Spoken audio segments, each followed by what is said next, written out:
مولاي صل وسلم دائما ابدا على حبيبك خير الخلق كلهم. السلام علیکم ورحمۃ اللہ وبرکاتہ. ناظرین، پروگرام نور سحر کے ساتھ آپ کا میزبان حافظ محمد طلحہ مسعود آپ کی خدمت میں حاضر. ناظرین گرامی قدر، صوفی ابو انیس محمد برکت رحمہ اللہ تعالیٰ کی مشہور تعلیم اسماء النبی الکریم صلی اللہ علیہ وسلم سے ایک اسم مبارک سیدنا الہادی صلی اللہ علیہ وسلم، ہمارے سردار آقا و مولا ہدایت دینے والے، درود و سلام بیٹے اللہ آپ صلی اللہ علیہ وسلم، آپ کی آل پاک اور صحابہ کرام پر. ناظرین گرامی قدر، آج جس طرح 2021ویں صدی چل رہی ہے، ہر چیز انٹرنیٹ کے اوپر آ گئی ہے. ایون کہ ہم گھر کے اندر بھی ہوں، باہر بھی ہوں، انٹرنیٹ کے بغیر ہمارا گزارا نہیں ہے. ایون کہ ہم نے کوئی چیز بیچنی ہو، کوئی چیز خریدنی ہو، کسی قسم کا کاروبار کرنا ہو تو بینک کے بغیر ہمارا گزارا نہیں ہے. ناظرین گرامی قدر، اب چھوٹی سے چھوٹی چیز بھی نیٹ کے ساتھ جو ہے اس کا تعلق ہو گیا ہے. اور ناظرین گرامی قدر، اب دور ایسا تبدیل ہو چکا ہے کہ پرانے دور کی طرح پہلے تو باہر نکلا کرتے تھے، سارا دن کاروبار کیا کرتے تھے اور پھر گھر آ کر حلال کی روزی بیوی بچوں کو کھلایا کرتے تھے، اپنے اہل و اقربا کو کھلایا کرتے تھے. لیکن ناظرین گرامی قدر، اب دور ایسا بن گیا ہے کہ اب گھر بیٹھے انسان پیسے کما رہا ہے اور پہلے سے بہتر پیسے کما رہا ہے. ناظرین گرامی قدر، سود کتنا ہے اور حلال کتنا ہے. اور نبی پاک صلی اللہ علیہ وسلم نے قیامت کی نشانیوں میں سے ایک نشانی یہ بھی بتائی تھی کہ ایک وقت ایسا آئے گا کہ لوگ حرام چیز کو حلال سمجھنا شروع ہو جائیں گے. ناظرین گرامی قدر، بینکنگ اور فائنانس اور کس طرح کی مینجمنٹ ہونی چاہیے اور سودی نظام سے کیسے بچا جائے اور کس طرح حلال لقمہ اپنے گھر میں لا کر اپنے بیوی بچوں کو کھلایا جائے، اس کے اوپر گفتگو کرنے کے لیے آج میرے ساتھ موجود ہیں سیٹ پر میرے نہایت ہی مشفق دوست محمد فرقان قادری. اللہ پاک ان کے علم و عمل میں مزید برکتیں عطا فرمائے. پہلے تو السلام علیکم ورحمۃ اللہ وبرکاتہ. قبلہ، آپ ہمارے ناظرین و سامعین کو بتائیے کہ سودی نظام کو کس طرح ختم کیا جا سکتا ہے اور اسلام کی روح سے بتائیے کہ اللہ کے نزدیک اور محمد مصطفیٰ صلی اللہ علیہ وسلم کے نزدیک سودی نظام کو کیا امپورٹنس اور اہمیت دی گئی. بسم اللہ الرحمن الرحیم. سب سے پہلے علامہ طلحہ صاحب، میں آپ کا بہت ہی ممنون اور مشکور ہوں کہ آپ نے مجھے اپنے اس پروگرام میں بلایا اور بہت ہی اہم ٹاپک پہ آپ نے آج کا یہ پروگرام رکھا. تو انشاءاللہ میری کوشش ہوگی کہ مختصر وقت میں اس ٹاپک پہ جتنی اچھی گفتگو ہو سکے انشاءاللہ میں کروں گا. سامعین محترم، سب سے پہلے آپ احباب کو میں بتاتا چلوں کہ سود ہے کیا. What is interest?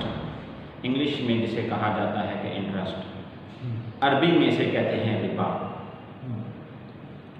سود کا مطلب کسی چیز کو بڑھا دینا، اس میں زیادتی کر دینا. مثال کے طور پر بہت ہی ایک آسان مثال میں آپ کے سامنے پیش کروں گا. ایک بندہ جو کسی سے قرض لیتا ہے،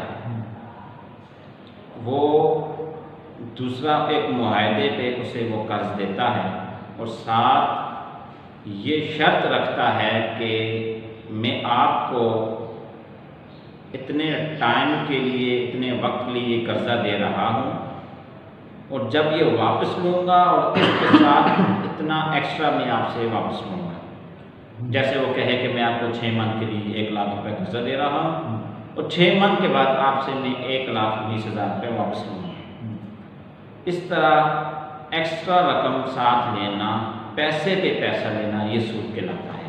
چاہے کوئی بینک میں پیسے رکھوا لے اور وہ بینک والا اس کے ساتھ فکس کر لے کہ آپ کو اتنا جو ہے فکس پروفٹ ملتا رہے گا اور ایٹ دی اینڈ جب آپ پیسے واپس وڈرا کروانا چاہیں تو آپ کو آپ کی ساری انکم بھی واپس ملے. تو جو اس پہ ایکسٹرا پیسے جو وہ ہر منتھ وہ لیتا رہے گا تو وہ سود کہلائے گا، کیونکہ وہ پیسے پہ پیسہ لے رہا ہے. یہ ایک بہت ہی معروف اور مشہور یہ جملہ ہے کہ مال کو حرمت حاصل ہے. اب ہر کسی کے مال کو حرمت حاصل ہے، کوئی بھی اس پہ منفعت حاصل نہیں کر سکتا جب تک اس کی اجازت نہیں ہوگی. یہاں جب وہ ایکسٹرا 20,000 دے رہا ہے تو وہ زبردستی اس سے لے رہا ہے.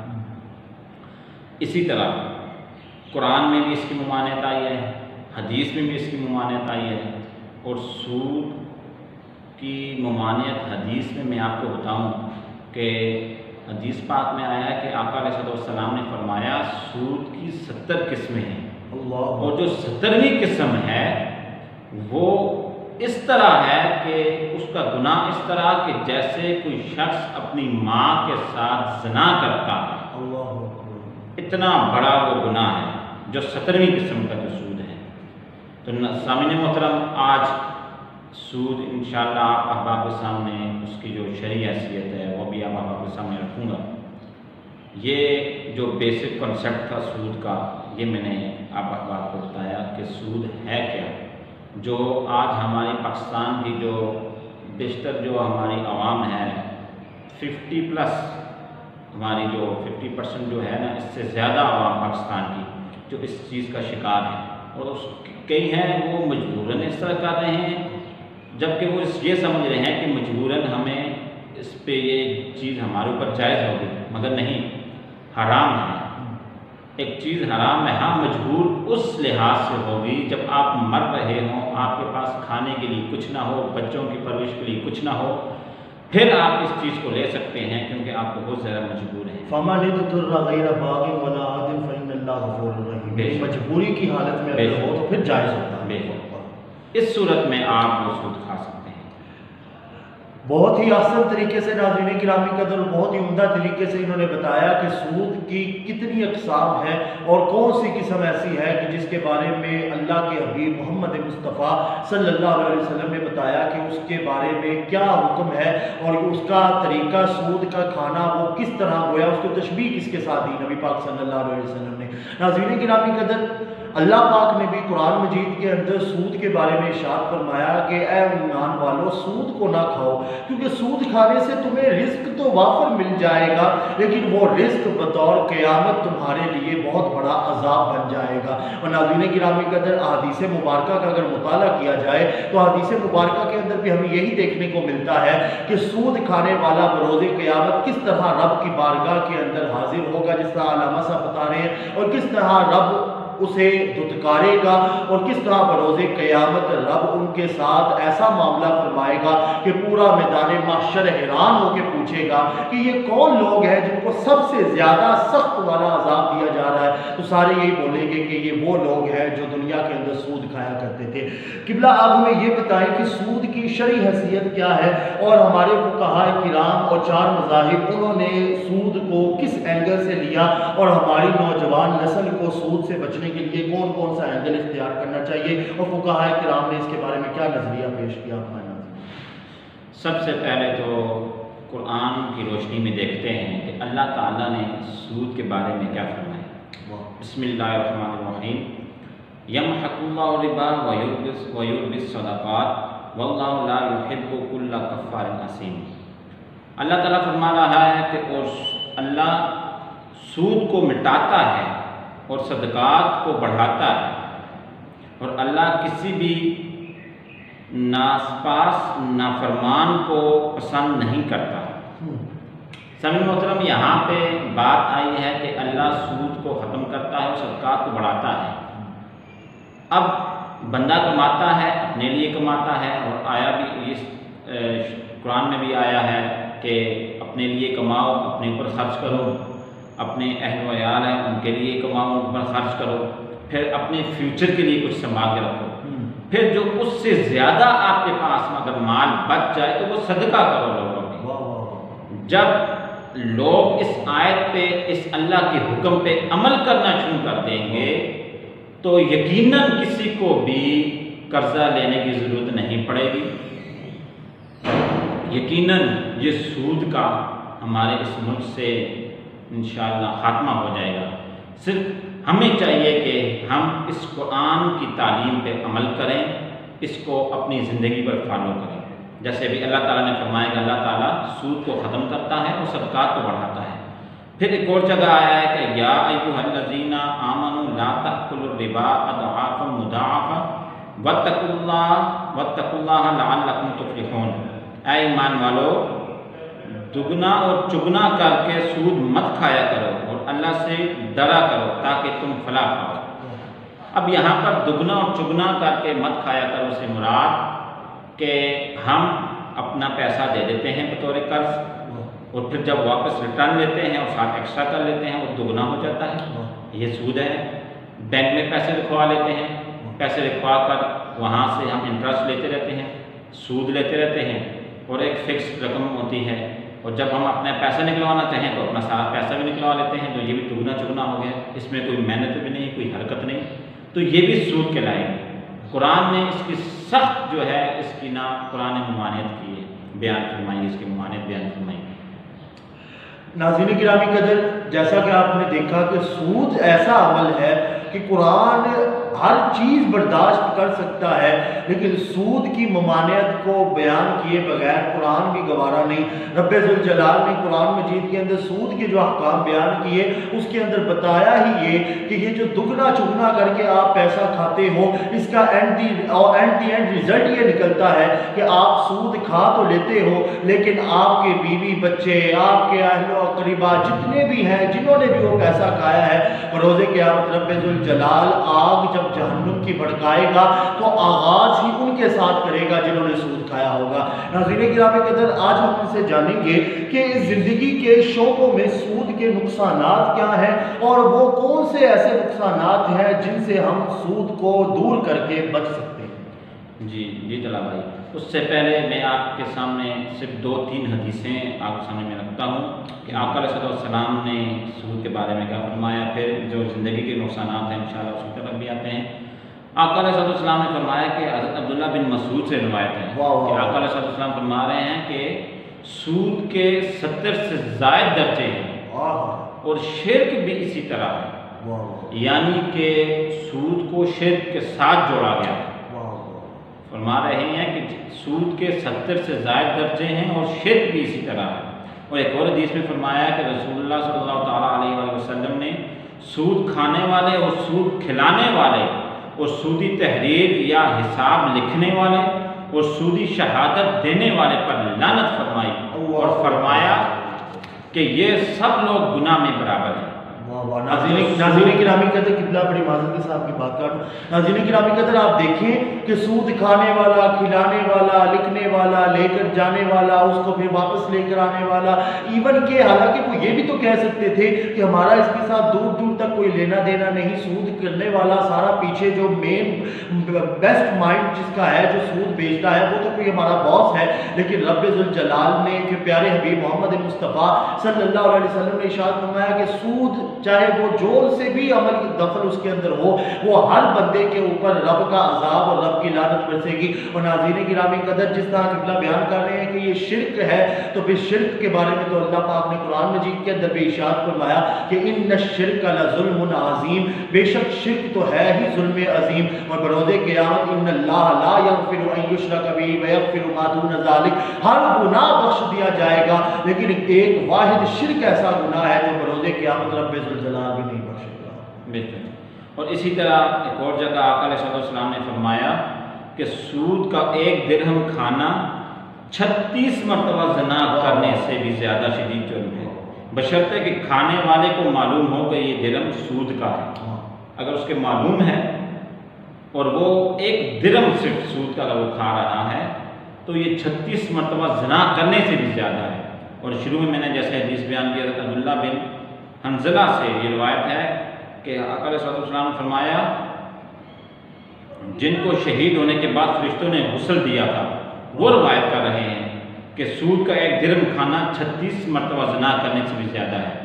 اور پھر ایک اور جگہ سود کے 70 دروازے، 70 قسمیں ہیں، اور ان میں سے ادنا ترین قسم گناہ ایسا ہے کہ جیسے کوئی اپنی ماں سے زنا کرے، نعوذ باللہ۔ اتنا بڑا گناہ ہے اس سود کا، اس سود کو کھانے کا۔ اور اس سود میں جو سود کھا رہا ہے، جو سود دے رہا ہے، اور پھر جو لکھنے والا ہے، یہ سارے اس میں شریک ہوں گے۔ اب کوئی یہ نہ کہے کہ میں مجبور تھا، میں نے سود دے دیا، 1 لاکھ لیا اور ساتھ 1,20,000 میں نے واپس ریٹرن کیے، کھانے والا جو لے گا مجھ سے، جو کھائے گا وہی اس میں شمار ہوگا؟ نہیں، جو دے رہا ہے وہ بھی شمار ہے، جو لے رہا ہے وہ بھی شمار ہے۔ اگر اس کانٹریکٹ میں کوئی ایسا ہے بیچ میں تیسرا بندہ جو کانٹریکٹ لکھ رہا ہے اس سود والے کانٹریکٹ کو، تو وہ بھی اس میں شمار ہوگا۔